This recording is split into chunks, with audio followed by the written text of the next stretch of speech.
আসসালামু আলাইকুম সুপ্রিয় দর্শক, চলে আসলাম আগামীকাল 10ই এপ্রিল শুক্রবার এই মুহূর্তে পাওয়া নিম্নচাপ, কালবৈশাখী ঝড়, মেঘ বৃষ্টি, তাপপ্রবাহ ও ঘূর্ণিঝড় নিয়ে আবহাওয়ার নতুন আপডেট নিয়ে।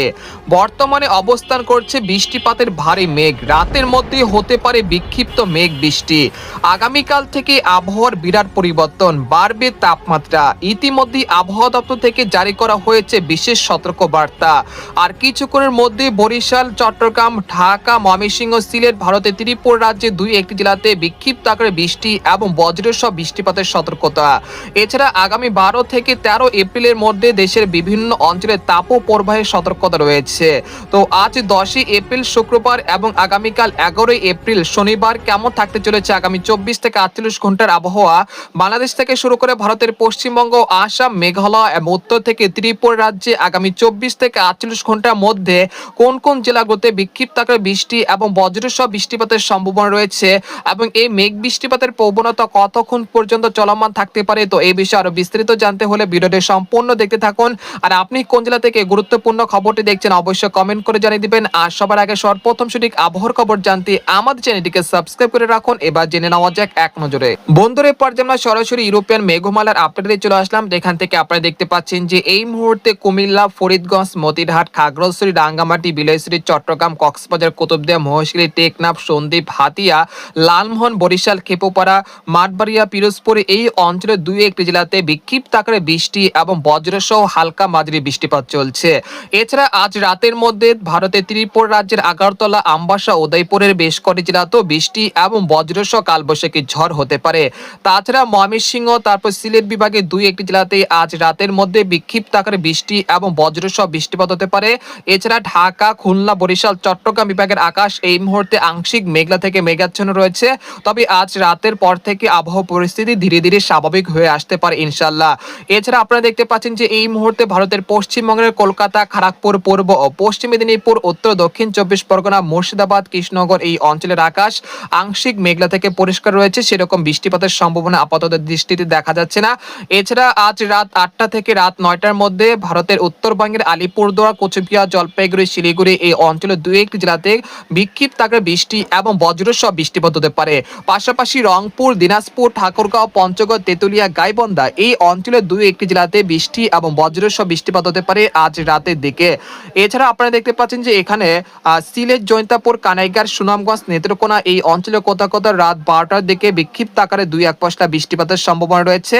তাছাড়া দেখা যাচ্ছে চট্টগ্রাম, খাগড়াছড়ি, রাঙ্গামাটি, বিলাইছড়ি এই অঞ্চলের বিভিন্ন জেলাতে রাত 12টা বা রাত 1টার মধ্যে বৃষ্টি এবং বজ্রসহ কালবৈশাখী ঝড়ের সতর্কতা রয়েছে।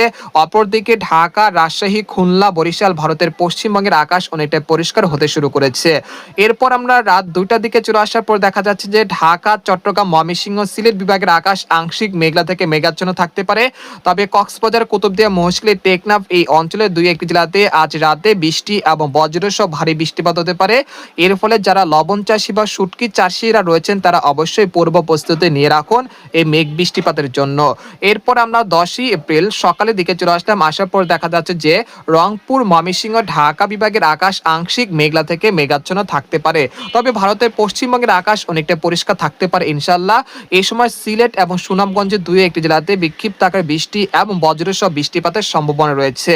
তারপরে আমরা সকাল 8টার দিকে চলে আসার পর দেখা যাচ্ছে যে খুলনা, বরিশাল, ভারতের পশ্চিমবঙ্গের আকাশ আংশিক মেঘলা থেকে পরিষ্কার রয়েছে, সেরকম বৃষ্টিপাতের সম্ভাবনা সেরকম দেখা যাচ্ছে না সকাল 8টার দিকে।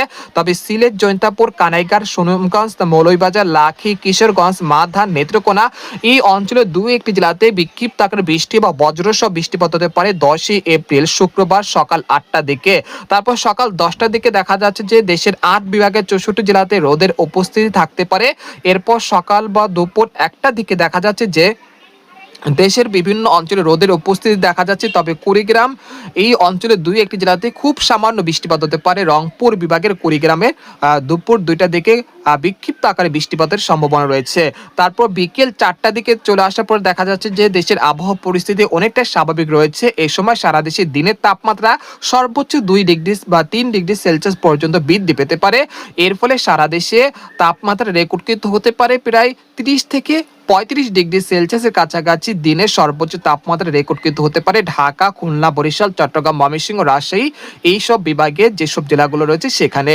এরপর আমরা রাতের দিকে চলে আসার পর দেখা যাচ্ছে যে দেশের আবহাওয়া পরিস্থিতি অনেকটা স্বাভাবিক রয়েছে। 10ই এপ্রিল শুক্রবার বেলা 11টার পর থেকে রাত 8টা পর্যন্ত দেশের কোথাও সেরকম অতি ভারী বৃষ্টিপাতের সম্ভাবনা সেরকম দেখা যাচ্ছে না, যদিও 2-1 পশলা হতে পারে যেটা বিক্ষিপ্ত আকারে হওয়ার সম্ভাবনা রয়েছে।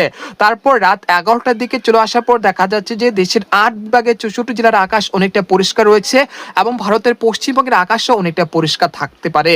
এরপর রাত বা ভোর রাত 4টা বা পরের দিন 11 এপ্রিল শনিবার সকালের দিকে চলে আসার পর দেখা যাচ্ছে যে দেশের বিভিন্ন অঞ্চলের আকাশ অনেকটা পরিষ্কার থাকতে পারে এবং গোটা পশ্চিমবঙ্গের আকাশও অনেকটা পরিষ্কার থাকতে পারে। এরপর শনিবার দুপুর 11টার দিকে দেখা যাচ্ছে যে চট্টগ্রাম, খাগড়াছড়ি, সন্দ্বীপ, হাতিয়া এই অঞ্চলগুলোর 2-1টি জেলাতে বেলা 11টার দিকে বিক্ষিপ্ত আকারে বৃষ্টি বা বজ্রসহ বৃষ্টিপাতের সম্ভাবনা রয়েছে।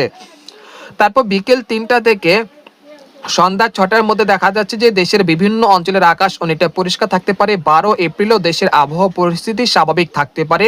এরপর 13 বা 14 তারিখ দেশের 2-1 জেলাতে খুব সামান্য বৃষ্টিপাতের সম্ভাবনা দেখা যাচ্ছে, বিশেষ করে ময়মনসিংহ এবং সিলেট বিভাগের 2-1 জেলাতে। তারপর আমরা দেখতে পাচ্ছি যে বিকেলের দিকে আবহাওয়া পরিস্থিতি অনেকটা স্বাভাবিক থাকতে পারে। তারপর 14 এপ্রিল মঙ্গলবার দেখা যাচ্ছে ময়মনসিংহ, সিলেট এবং শিলচরের 2-1টি জেলাতে বিক্ষিপ্ত আকারে বৃষ্টি বা বজ্রসহ কালবৈশাখী ঝড়ের সতর্কতা রয়েছে।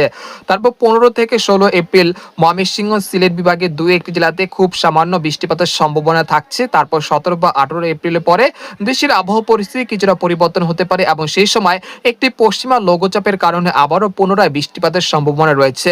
তবে আগামী 18 এপ্রিল পর্যন্ত দেশের আবহাওয়া পরিস্থিতি স্বাভাবিক থাকতে পারে, কোথাও সেরকম অতি ভারী বৃষ্টিপাতের সম্ভাবনা আপাতত দৃষ্টিতে দেখা যাচ্ছে না এবং বঙ্গোপসাগর স্বাভাবিক থাকতে পারে। কোনো নিম্নচাপ, কোনো তুফান বা ঝড় তুফানের কোনো সম্ভাবনা দেখা যাচ্ছে না বঙ্গোপসাগরে। আপাতত আগামী 10 দিন বঙ্গোপসাগর স্বাভাবিক থাকতে পারে, তাই আপনারা মাছ ধরা ট্রলার নিয়ে গভীর সাগরে যেতে পারেন, কোনো সমস্যা নেই ইনশাল্লাহ। এই পর্যায়ে আপনাদেরকে আরেকটি মডেলের পূর্বাভাস দেখানোর চেষ্টা করছি, চরম পূর্বাভাসে নিয়ে। তো আপনারা দেখতে পাচ্ছেন যে এই মুহূর্তে দেশের তাপমাত্রা অনেকটা হ্রাস পেয়েছে, বিশেষ করে খুলনা, বরিশাল, চট্টগ্রাম এবং ঢাকা বিভাগে দিনের সর্বোচ্চ তাপমাত্রা প্রায় 25 থেকে 30°C কাছাকাছি চলে আসছে। এর ফলে শীতলতম দিন অনুভূত হচ্ছে আজ 9 এপ্রিল বৃহস্পতিবার দেশের 8 বিভাগের 64 জেলাতে।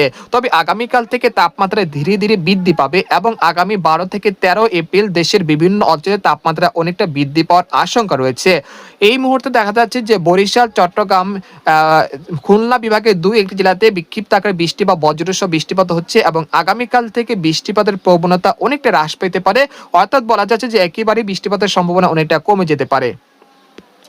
আর যদি বাতাসের গতি বলি, এই মুহূর্তে দেশের কোথাও সেরকম দমকা বাতাস নেই, তবে আগামীকাল ভারতের ভূখণ্ডে কিছুটা দমকা বাতাস বয়ে যেতে পারে, তবে এর থেকে কোনো কালবৈশাখী ঝড়ের সম্ভাবনা আপাতত দৃষ্টিতে দেখা যাচ্ছে না।